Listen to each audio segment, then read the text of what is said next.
کیونکہ ان ریمارکس کا یا ان باتوں کا براہ راست ان درخواستوں سے کوئی تعلق نہیں ہے یا اس قانونی سوال سے کوئی تعلق نہیں ہے جس کے اوپر سپریم کورٹ غور کر رہی ہے۔ یوں لگ رہا تھا کہ چیف جسٹس عمر عطا بندیال عمران خان کی حمایت کر رہے ہیں یا ان کے سامنے جو اس وقت سیاسی مشکلات ہیں ان کا کوئی حل تلاش کرنے کی کوشش کر رہے ہیں۔ تو آج بھی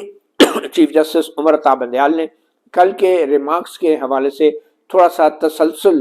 کا مظاہرہ کیا اور آج بھی انہوں نے پھر کہا کہ کیوں نہ ہم عمران خان کو بلا کر ہم ان سے یہ سوال کریں کہ کیا وجہ تھی کہ وہ اسمبلی میں انہوں نے ان نیب کے قوانین میں جو ترامیم کا بل تھا اس کو روکا نہیں، باوجود اس کے کہ وہ اکثریت میں تھے۔ تو اس حوالے سے جو مکالمہ ہوا، جو دلائل ہوئے اور جو معزز ججوں کے ریمارکس تھے ان کا مختصر خلاصہ میں آپ کو بتاتا چلوں۔ جب سماعت شروع ہوئی تو اس وقت ایڈوکیٹ مخدوم علی خان جو حکومت کے وکیل ہیں ان کا یہ کہنا تھا کہ پارلیمنٹ کا جوائنٹ سیشن ہوا اور یہ ترامیم منظور کی گئی، اور جوائنٹ سیشن کے اندر پی ٹی آئی کے 27 سینیٹر موجود تھے مگر قومی اسمبلی سے پی ٹی آئی کے کوئی لوگ موجود نہیں تھے جب یہ ترامیم منظور ہوئی، اور پی ٹی آئی نے یہ بائیکاٹ کر رکھا تھا قومی اسمبلی کا، اور اس وجہ سے یہ ترامیم منظور ہو گئی، جس پہ چیف جسٹس عمر عطا بندیال نے کہا کہ ہمیں ابھی تک اس بات کی منطق سمجھ نہیں آئی، ریشنل سمجھ نہیں آیا کہ وہ بائیکاٹ پی ٹی آئی نے کیوں کیا، مگر بہرحال یہ اب ایک زمینی حقیقت ہے، اور اگر ہم اس میں بہت زیادہ گہرائی میں جائیں گے تو کہ انہوں نے ووٹ کیوں نہیں کیا یا کیوں کیا تو اس کا بھی کوئی فائدہ نہیں ہے، اور اسی لیے ہم یہ چاہ رہے تھے کہ عمران خان کو بلا کر ہم ان سے سنیں، فرام ہارسز ماؤتھ ہم یہ سنیں کہ انہوں نے کیوں یہ بائیکاٹ کیا، مگر بظاہر آپ جو ہیں اس چیز میں دلچسپی نہیں رکھتے کہ عمران خان خود کورٹ میں آئیں اور یہ چیزیں بتائیں، اور میرے خیال میں جو عمران خان کے وکیل ہیں اس حوالے سے وہ ہدایات لے سکتے ہیں اپنے کلائنٹ سے، یعنی کہ عمران خان سے۔ ایڈوکیٹ مخدوم علی خان نے کہا کہ پی ٹی آئی جو پارلیمنٹ کا مشترکہ اجلاس تھا جس میں یہ نیب کے قوانین کی ترامیم منظور کی گئی، اگر پی ٹی آئی چاہتی تو وہ ان ترامیم کو روک سکتی تھی، ان ترامیم کو ناکام کر سکتی تھی، کیونکہ پی ٹی آئی اگر اس جوائنٹ پارلیمانی سیشن میں شامل ہوتی بھرپور انداز سے تو قانونی اعتبار سے پی ٹی آئی اکثریت میں تھی۔ اور پھر ایڈوکیٹ مخدوم علی خان نے کہا کہ آئینی طور پہ یہ جو قانون ہے آئین کے عین مطابق منظور کیا گیا ہے اور آئین میں جو طریقہ کار وضع ہے اس کے مطابق منظور کیا گیا ہے، اور جو صدر پاکستان ہیں انہوں نے ایک بار اس قانون کے مسودے پہ دستخط کرنے سے انکار کیے تھے اور انہوں نے صدر عارف علوی نے یہ قانون واپس بھی بھیج دیا تھا، اور آئین میں یہ درج ہے کہ جب صدر ایک دفعہ واپس بھیج دے تو پھر جوائنٹ سیشن میں اگر وہی قانون منظور ہو جاتا ہے تو پھر از خود صدر کے دستخطوں کے بغیر ہی وہ قانون بن جاتا ہے۔ تو صدر نے ایک موقع دیا تھا پارلیمنٹ کو، اور پارلیمنٹ کو موقع دینے کا مقصد یہ تھا کہ پارلیمنٹ کی تمام جماعتیں جو ہیں وہ اپنا اس پہ دوبارہ سے اس پہ غور کریں، اور تمام جماعتوں میں تحریک انصاف بھی شامل تھی، مگر ایڈوکیٹ مخدوم علی خان کے مطابق تحریک انصاف نے صدر کے اس قانون کو واپس بھیجے جانے کے بعد اور پارلیمنٹ میں یہ قانون دوبارہ آنے کے بعد پی ٹی آئی نے پھر بھی اس اجلاس میں شرکت نہیں کی، اور یوں جو سب سے بڑی جماعت تھی تحریک انصاف جوائنٹ سیشن کے اندر وہ اس نے یہ موقع گوا دیا۔ اور پھر ایڈوکیٹ مخدوم علی خان نے چیف جسٹس عمر عطا بندیال کی اس ریمارک کا بھی حوالہ دیا جس میں انہوں نے کہا تھا کہ یہ تو عمران خان کی ایک سیاسی حکمت عملی ہے، اس کے اندر ہم کیا جا سکتے ہیں، یہ تو ایک سیاسی فیصلہ تھا کہ انہوں نے بائیکاٹ کرنا ہے یا نہیں کرنا۔ تو جس پہ ایڈوکیٹ مخدوم علی خان نے کہا یقیناً یہ ایک سیاسی حکمت عملی ہے، اور سیاسی حکمت عملی کا تقاضا یہ تھا کہ عمران خان کی جماعت جوائنٹ سیشن میں اکثریت میں تھی، وہ 166 لوگ موجود تھے پارلیمنٹ کے اندر، اور اگر عمران خان کی جماعت بھی اس جوائنٹ سیشن میں شامل ہوتی تو عمران خان کی جماعت کو 182 اراکین کی حمایت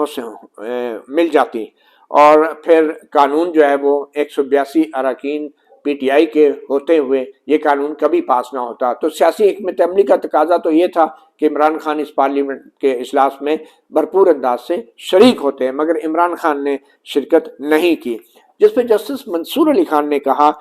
کہ جو بائیکاٹ کا لفظ ہے آئین میں اس کا کوئی ذکر نہیں ہے، اور انہوں نے کہا کہ کیا پارلیمنٹ کی سیٹوں کو سیاسی جماعتیں خالی چھوڑ سکتی ہیں کہ وہ کہہ دیں کہ ہم سب جا رہے اور پارلیمنٹ خالی ہو جائیں، جس پہ ایڈوکیٹ مخدوم علی خان نے کہا کہ عمران خان نے جان بوجھ کے جو معاملہ سیاسی نوعیت کا تھا اور جس کا حل پارلیمنٹ کے اندر تھا، تو وہ سیاسی تنازع جو ہے عمران خان نے جان بوجھ کے وہ سیاسی تنازع ایک سپریم کورٹ میں لے کر آ گئے ہیں، جس پہ چیف جسٹس عمر عطا بندیال نے کہا کہ عام طور پہ جو سپریم کورٹ میں تنازعات ڈسکس ہوتے ہیں وہ سیاسی نوعیت کے بھی ہوتے ہیں، اور ہم ان سیاسی نوعیت کے معاملات کو بھی انٹرپریٹ کرتے ہیں اور آئینی معاملات کو بھی ان کی بھی تشریح کرتے ہیں۔ پھر انہوں نے مثال دی کہ جیسے قرارداد پاکستان جو پاس ہوئی تھی تو وہ ایک سیاسی قرارداد تھی، مگر بعد میں وہ آئین کا حصہ بھی بن گئی اور اس کی ایک آئینی حیثیت ہو گئی۔ تو اسی طرح بہت سارے دوسرے معاملات ہیں جو کہ ہوتے سیاسی نوعیت کے، مگر سپریم کورٹ پھر بھی آئینی فورم کے اوپر ان کو ڈسکس کرتی ہے اور ان کی تشریح کرتی ہے، جس پہ ایڈوکیٹ منصور علی خان نے کہا کہ جو درخواست گزار کا جو رویہ ہے، جو کنڈکٹ ہے، جو ان کا ذاتی کنڈکٹ ہے، وہ اس رویہ جو ہے وہ عمران خان کے سپریم کورٹ میں آنے کے راستے میں حائل ہے، وہ ایک ان کو روکتا ہے، کیونکہ پرسنلی وہ کلین ہینڈز کے ساتھ نہیں آ رہے۔ کیا یہ سپریم کورٹ تمام سیاسی تنازعات کو جو ہے وہ سپریم کورٹ میں لانے کی اجازت دے گی؟ اور جو پرنسپل فورم ہے سیاسی تنازعات کا، جو بڑا فورم ہے، جو اصلی فورم ہے سیاسی تنازعات کو حل کرنے کا، وہ سپریم کورٹ آف پاکستان ہے، اور وہاں پہ ہی سیاسی طور پہ ڈیبیٹ ہوتی ہے، ڈسکشن ہوتی ہے، اور پھر اگر اس ڈیبیٹ اور وہ ڈسکشن جو ہے اس کو سپریم کورٹ میں لایا جائے تو پھر یہ مناسب نہ ہوگا۔ اور ایڈوکیٹ مخدوم علی خان نے ججز سے مخاطب ہو کے کہا کہ آپ لوگ جو ہیں وہ قانون کی آئینی حیثیت کے حوالے سے اس کا صرف جائزہ لے سکتے ہیں۔ یو آر دا ججز of the constitutionality of the legislation. Chief justice Umar Ata Bandial نے کہا کہ جب مفاد عامہ کا کوئی سوال اٹھتا ہے اور بنیادی انسانی حقوق کا سوال اٹھتا ہے تو اس میں پھر درخواست گزار کی جو ذاتی رویہ ہے اس کی کیا اہمیت ہوتی ہے؟ کیا ہم صرف اس لیے مفاد عامہ اور بنیادی انسانی حقوق کے معاملات یا ان کی خلاف ورزی کو نظر انداز کر دیں کہ جو درخواست گزار ہیں اس کا ذاتی رویہ ٹھیک نہیں ہے؟ تو اس میں درخواست گزار کا ذاتی رویہ جو ہے وہ کتنا اہم ہے اگر دوسری طرف مفاد عامہ اور بنیادی انسانی حقوق کی خلاف ورزی ہو رہی ہو؟ ہاں، ذاتی رویہ تب اہم ہوگا کہ اگر درخواست گزار کسی بدنیتی کے ساتھ وہ درخواست اس نے ڈالی ہو، تو اس بدنیتی کے حوالے سے کوئی شواہد ہونی چاہیے، کوئی ثبوت ہونے چاہیے، پھر جو ہے ہم یہ سوال اٹھا سکتے ہیں درخواست گزار کے رویے کا یا اس کے کنڈکٹ کا۔ مگر کیا آئین پاکستان جو ہے، یہ ایک سوال ضرور ہے بقول چیف جسٹس عمر عطا بندیال کے، کہ کیا آئین پاکستان جو ہے وہ اسمبلی سیشن کے حوالے سے بائیکاٹ کی بھی اجازت دیتا ہے؟ کیا آئین پاکستان میں کہیں یہ ذکر ہے کہ جو اسمبلی اراکین ہیں وہ بائیکاٹ کر سکتے ہیں؟ اور پھر مگر یہ بھی ممکن ہے کہ جو بائیکاٹ ہے اس کے پیچھے کوئی سیاسی منطق ہو، کوئی سیاسی وجوہات ہوں، تو یہ بھی تو ایک سیاسی حق ہے سیاستدان کا، جس پہ ایڈوکیٹ مخدوم علی خان نے کہا کہ جو قانون سازی کا جو اصل فورم ہے وہ پارلیمنٹ ہے، اور جہاں پہ پارلیمنٹ قانون سازی کرتے وقت آئینی حدود سے تجاوز کرے گی، یعنی آئینی جو لیمیٹیشنز ہیں ان کی خلاف ورزی کرے گی، تو پھر جو ہے وہ معاملہ سپریم کورٹ میں یا عدالتوں میں آئے گا۔ اور خاص طور پہ عمران خان کا پرسنل کنڈکٹ اس لیے بھی امپورٹنٹ ہے کہ وہ کوئی عام شہری نہیں ہے، اور بائی دا وے ایک دن پہلے چیف جسٹس عمر عطا بندیال نے بھی یہ کہا تھا کہ عمران خان کوئی عام شہری نہیں ہے، وہ ایک پارٹی کے سربراہ ہیں اور بہت بڑی، سب سے بڑی جماعت کے سربراہ ہیں۔ تو آج جب ایڈوکیٹ مخدوم علی خان نے کہا کہ عمران خان کوئی عام شہری نہیں ہے، وہ ایک پارٹی کے سربراہ ہیں، اور وہ اس طرح کا کوئی عام شہری نہیں ہے کہ جن کا قانون سازی پہ کوئی کنٹرول ہی نہیں ہے یا وہ کسی قانون سازی کو روک نہیں سکتے، ایڈوکیٹ مخدوم علی خان کا کہنا تھا کہ عمران خان جو ہیں وہ ایک پارٹی کے سربراہ ہیں، وہ ایک لیڈر ہیں، اور ان کی پارلیمنٹ میں اکثریت تھی، تو وہ اس قانون کو رکوا سکتے تھے، وہ اس قانون کو ناکام کر سکتے تھے، مگر انہوں نے نہیں کیا، اور پھر اس کے بعد اسی قانون کے خلاف عدالت میں آ گئے۔ تو اس لیے ان کو عام شہری والی مراد حاصل نہیں ہوں گی کہ وہ ایک عام شہری ہیں اور مفاد عامہ کا معاملہ ہے اور انسانی حقوق کی خلاف ورزی ہے، تو ان کا رویہ جو ہے وہ ریلیونٹ نہیں ہے۔ عمران خان کا بطور درخواست گزار رویہ بالکل بہت عام ہے، کیونکہ وہ عام شہری نہیں ہیں، اور ان کی جماعت اگر جوائنٹ سیشن جو مشترکہ اجلاس تھا پارلیمنٹ کا، اس میں اگر شریک ہوتی تو وہ اس قانون کو ناکام کروا سکتی تھی۔ تو اس لیے عام شہری کا تو کوئی کنٹرول نہیں ہوتا قانون سازی پہ، مگر عمران خان کا تھا، اور اس کیس میں عمران خان بطور درخواست گزار ان کا کنڈکٹ اور ان کا رویہ جو ہے وہ اہمیت اختیار کر جاتا ہے۔ اور جتنا زیادہ درخواست گزار کا سٹیٹس ہوگا، ایڈوکیٹ مخدوم علی خان نے کہا کہ درخواست گزار جتنا معاشرے کے اندر جتنے بڑے عہدے پر ہوگا، جتنا زیادہ اختیارات کا حامل ہوگا، اتنا ہی زیادہ اس کا کنڈکٹ جو ہے وہ اہمیت اختیار کر جائے گا عدالتوں کے لیے، کہ وہ یہ دیکھیں کہ یہ درخواست گزار جو کام خود کر سکتا تھا اس نے نہیں کیا، اور یہ معاملہ جو ہے وہ سپریم کورٹ یا عدالتوں میں کیوں لے کر آیا۔ اس پہ جسٹس اعجاز الاحسن نے کہا کہ ہم یہ دیکھ رہے ہیں کہ کیا جو آئینی حدود ہیں پارلیمنٹ کی قانون سازی کی، کیا ان حدود کی خلاف ورزی ہوئی ہے یا ان حدود کو پار کیا گیا ہے، اور پھر دوسرا کیا کوئی جو آئین کے اندر بنیادی انسانی حقوق دیے گئے ہیں کیا ان کی خلاف ورزی ہوئی ہے، اور پھر ہم نے یہ بھی دیکھنا ہے کہ کیا اس قانون سازی کے ذریعے کوئی ذاتی مفاد حاصل کیا گیا ہے یا نہیں۔ تو اس ساری چیزوں کے ہوتے ہوئے درخواست گزار کا جو لوکس اسٹینڈائی ہے یا جو حیثیت ہے یا جو رویہ ہے وہ اہم نہیں ہے۔ یہ جسٹس اعجاز الاحسن کی رائے تھی، جس پہ جسٹس منصور علی شاہ نے پھر مداخلت کی، اور انہوں نے یہ کہا کہ ہم یہ کیسے طے کریں گے کہ کوئی معاملہ مفاد عامہ کا ہے، سپریم کورٹ یہ کیسے طے کرے گی، اور یہ کون طے کرے گا کہ یہ معاملہ مفاد عامہ کا ہے یا نہیں ہے۔ اگر ایک شخص ہمارے پاس آتا ہے کہ یہ معاملہ مفاد عامہ کا ہے تو اس کو کچھ ثبوت بھی دینے ہوں گے، اس کو کوئی ایویڈنس دینا ہوگا کہ یہ مفاد عامہ کا معاملہ ہے، اور وہ ایویڈنس کہاں ہے، وہ کدھر ہے اس درخواست کے اندر کہ یہ مفاد عامہ کا معاملہ ہے اور نیب کے قانون میں جو ترامیم ہیں مفاد عامہ کے خلاف ہیں۔ ابھی تک جہاں تک میرا تعلق ہے، جسٹس منصور علی شاہ نے کہا کہ جہاں تک میری رائے ہے اور جہاں تک میرا تعلق ہے، مجھے ابھی تک یہ بات سمجھ نہیں آئی کہ کس طریقے سے نیب کے قوانین میں ان ترامیم کی وجہ سے بنیادی انسانی حقوق کی خلاف ورزی ہوئی ہے۔ اور پھر جسٹس منصور علی شاہ نے یہ بھی کہا کہ بائیکاٹ ہو سکتا تھا، مگر جب ایک قانون کے پاس کیا جاتا ہے یا جو بل جو ہے اسمبلی میں پیش کیا جاتا ہے، اور جو اراکین اسمبلی ہیں وہ بل پیش ہونے کے بعد اچانک جو ہے اپنی سیٹ چھوڑ کے اسمبلی ہال سے باہر چلے جائیں اور واک آؤٹ کر دے، تو اس کا مطلب تو یہ ہے نا کہ اس نے جانتے بوجھتے ہوئے اجتناب کیا، ایبسٹین کیا کسی بھی قانون سازی کے عمل کا حصہ ہونے میں۔ تو اگر ایک ممبر بائیکاٹ کرتا ہے یا ایبسٹین کرتا ہے تو کیا وہ پھر اس قانون کو عدالت میں چیلنج کر سکتا ہے جس قانون کے اوپر ووٹنگ کے وقت اس نے یہ فیصلہ کر لیا کہ میں تو کوئی اس پہ رائے نہیں دینی اور میں ایبسٹین کر رہا ہوں، میں واک آؤٹ کرتا ہوں؟ کیا کوئی آئینی ذمہ داری نہیں ہے اس رکن اسمبلی کی کہ وہ ایک امانت، عوام کی امانت ووٹ لے کے اسمبلی میں بیٹھا ہے، اور کیا یہ اس کا ذاتی فیصلہ ہوگا یا کوئی بھی پارٹی یہ فیصلہ کر لے کہ میں نے اس پہ کوئی ووٹ مخالفت بھی نہیں کرنی اور اس کی حمایت میں بھی ووٹ نہیں ڈالنا، تو کیا وہ بطور ٹرسٹی جو ہے اس عوام کے ووٹ کا نمائندہ ہوتے ہوئے کیا وہ ٹرسٹی قانون سازی میں اپنے ووٹ کا حق اختیار استعمال کرنے سے انکار کر سکتا ہے؟ اور کیا پارلیمنٹ کو خالی چھوڑا جا سکتا ہے، بالکل سیٹ خالی کر کے کوئی ممبر کہے کہ میں جا رہا ہوں؟ تو کیا اس رویے کو، اس رکن اسمبلی کے اس رویے کو آپ کیسے دیکھیں گے؟ کیا ہم صرف اس رویے کو اس لیے نظر انداز کر لیں کہ لبرلی اس کو اگنور کر دیں کہ ٹھیک ہے یہ اس کا رائٹ ہے، یہ اس کی فریڈم ہے؟ کیا اس بندے کا یہ جو رویہ ہے جس کے مطابق اس کو کسی چیز کی پرواہ نہیں ہے، نہ پارلیمنٹ کی نہ قانون سازی کی، کیا ہم اس ساری چیزوں کو نظر انداز کر لیں؟ تو یہ وہ سوال تھے جو جسٹس منصور علی شاہ نے اٹھائے۔ اس پہ ایڈوکیٹ مخدوم علی خان نے کہا کہ یہ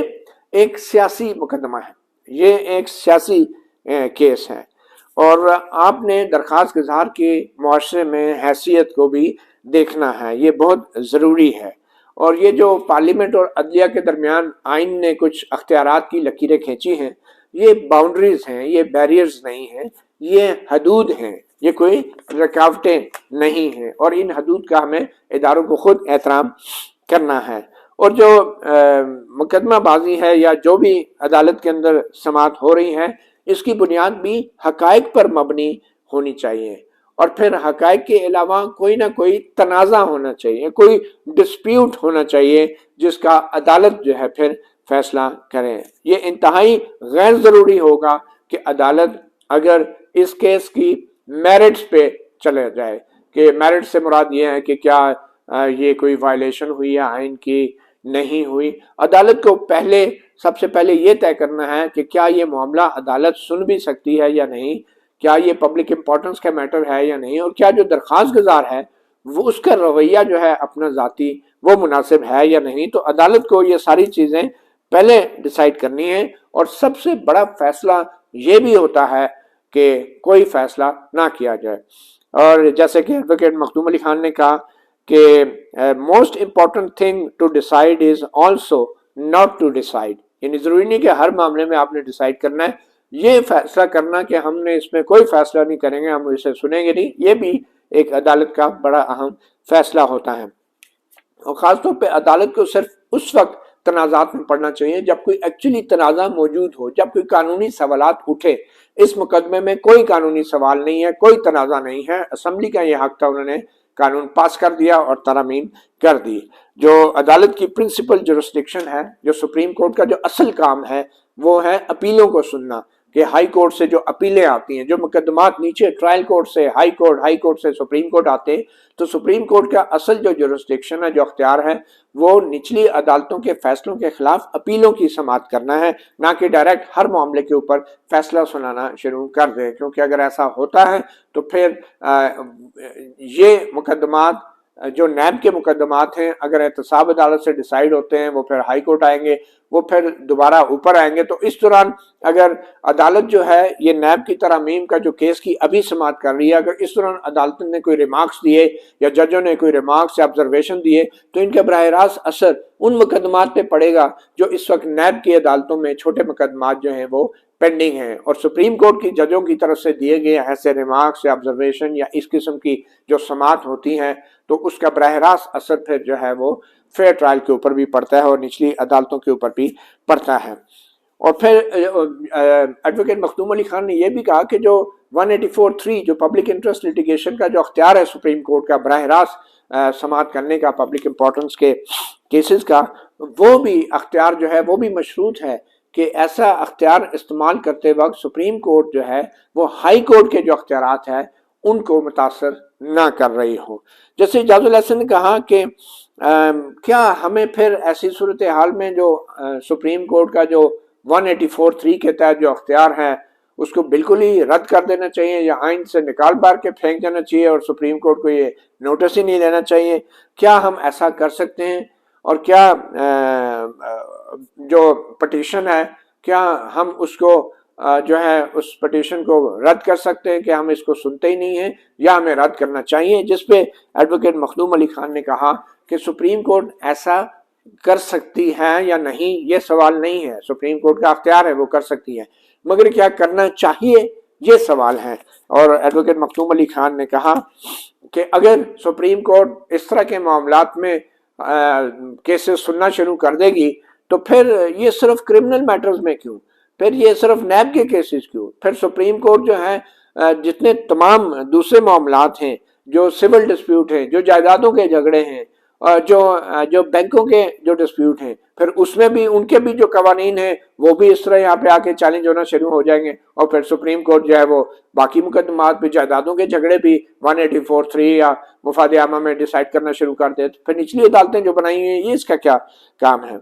تو پھر ایڈوکیٹ مخدوم علی خان نے یہ کہا کہ غلطی کی گنجائش رہتی ہے، اسی لیے نچلی عدالتیں بنی ہیں کہ نیچے والی عدالتوں کی سے کوئی جو غلطی ہو جاتی ہے تو پھر اوپر والی عدالتیں اپیل میں ان غلطیوں کو درست کر دیتی ہیں۔ تو اس لیے سپریم کورٹ میں براہ راست جب ایک چیز سنی جائے اور فیصلہ ہو جائے تو پھر ہم یہ تو نہیں کہہ سکتے کہ وہ فیصلہ ہمیشہ کے لیے، ساری عمر کے لیے وہ درست ہی رہے گا، کیونکہ فیصلے تو عدالتوں کے بدلتے رہتے ہیں۔ آپ 3 معزز ججز بیٹھے ہیں یہاں پہ، انہی معاملات کے اوپر قانون سازی کے حوالے سے سپریم کورٹ کے اختیارات کے اوپر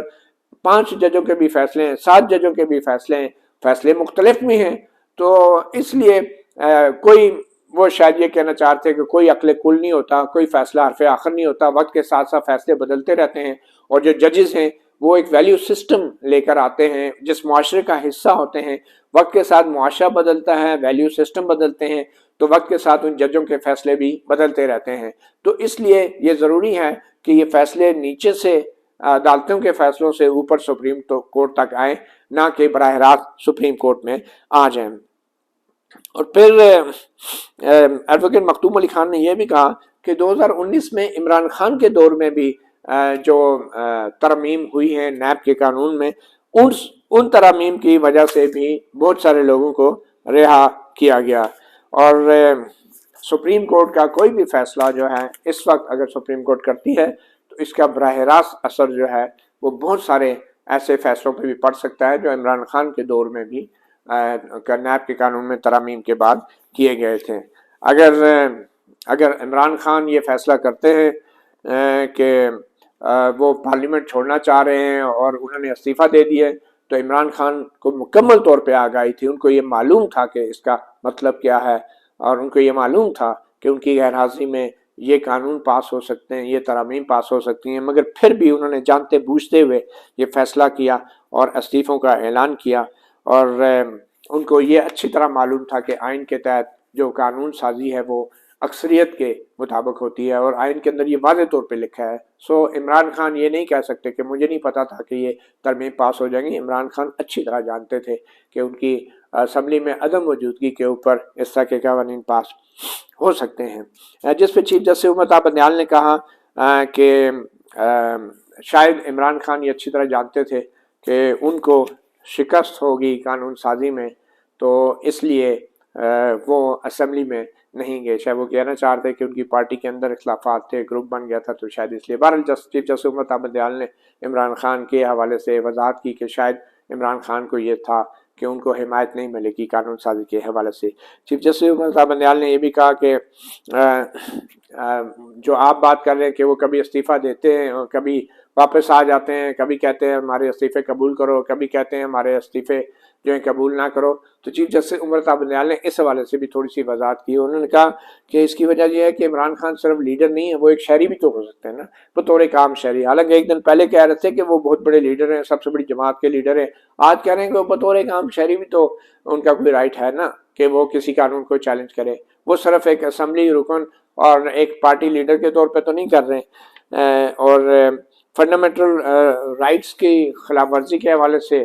سپریم کورٹ پہلے بھی فیصلے دے چکی ہے۔ اگر کوئی شہری آتا ہے تو انسانی حقوق کی خلاف ورزی کے حوالے سے تو سپریم کورٹ ان کا کیس سنتی ہے، جس پہ منصور علی شاہ نے کہا کہ اہم سوال یہ ہے کہ جو شخص خود آئین کی خلاف ورزی کرتا رہا ہو، کیا وہ سپریم کورٹ میں آئین کی خلاف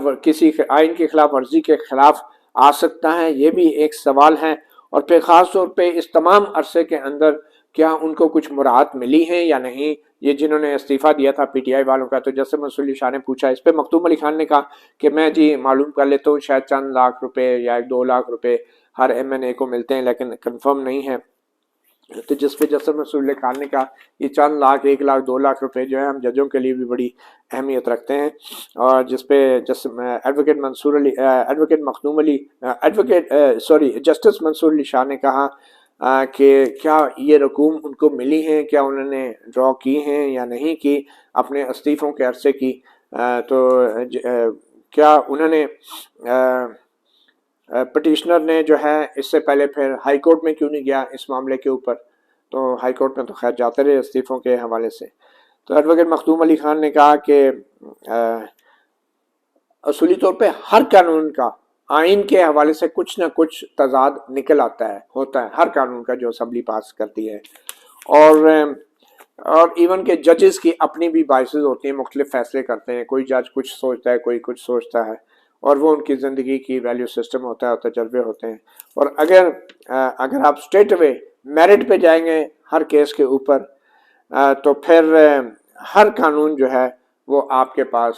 آ جائے گا، ہر شہری کہے گا جی آپ اس قانون کو بھی میرٹ پہ ڈسکس کریں، اس قانون کو بھی اسٹرائک ڈاؤن کریں، تو پھر تو اسمبلی جو قانون پاس کرے گی وہ چیلنج ہو جائے گا اور سپریم کورٹ ڈائریکٹ میرٹ پہ ڈیسائیڈ کر دے گی۔ تو اس لیے ضروری ہے کہ پہلے یہ دیکھا جائے کہ جو چیلنج کرنے والا ہے، جو درخواست گزار ہے، اس کا اپنا کیا رویہ ہے، اپنا کیا کنڈکٹ ہے، اور کیا اس کی کوئی لوکل اسٹڈائی بنتی ہے، کوئی حیثیت بنتی ہے کہ وہ قانون کو چیلنج کرے۔ تو بہتر یہ ہے کہ نیچے سے جو کیسز اپیلیں آتی ہیں ان میں سپریم کورٹ ان سوالات کا جواب دے سکتی ہے، جو سوالات براہ راست عمران خان جیسی حیثیت کے لوگ سپریم کورٹ میں اب اٹھا رہے ہیں۔ ایڈوکیٹ منصور علی شاہ نے آخر میں کہا کہ گولف جو ایک اشرافیہ کی ایک کھیل ہے، گولف کورس آپ نے سنا ہوگے، تو گولف میں جب کوئی گیند گم جاتی ہے تو 3 منٹ تک اس گیند کو تلاش کیا جاتا ہے، اور اگر 3 منٹ تک وہ گیند نہ ملے تو اس کو ایک گمشدہ گیند قرار دے کے لوگ آگے چل پڑتے ہیں۔ اب آئندہ منگل تک کے لیے یہ سماعت ملتوی ہو گئی ہیں، مگر یہ ابھی تک کی اہم ایک سچویشن تھی۔ لگتا یہ ہے